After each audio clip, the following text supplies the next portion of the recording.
Барилгын байгуулалтын сайд Батамгалангийн дөрсөндөө Бат 2 манай Зэсэрдний өв компаниас эхнэрийнхээ компаниар дамжуулаад 30 орчим төгрөг шавьчигдуулчаад тагчиг өгсөн амьд мэддэхгүй алга болчиход байна.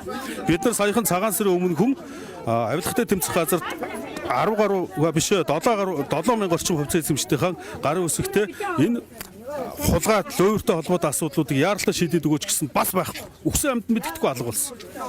Тийм учраас Батамгалан сайдад шаардлага хүргүүлэхээр ирсэн. Ямар учиртай шаардлага вэ гэхээр Батамгалан сайд ямар учраас дүүтэйгээ өгсөн хувилдаж энэ Зэсэрдний өв компани 25,000 иргэдийн 30 орчим тэрбумгийн төгрөгийг шамшигдуулсан юм бэ.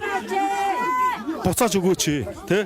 Нэгдүгээр, хоёрдугаар ийм төрийн өндөр албан тушаалтай ийм төрийн шийдвэрийг гаргаж яваа ийм хүн үнэхээр энэ одоо хот байгуулалтын яамд ажиллах эрх зүйн хувьд, ёс зүйн хувьд, ёс суртахууны хувьд ч тэр боломжгүй гэж бид нар харж байна.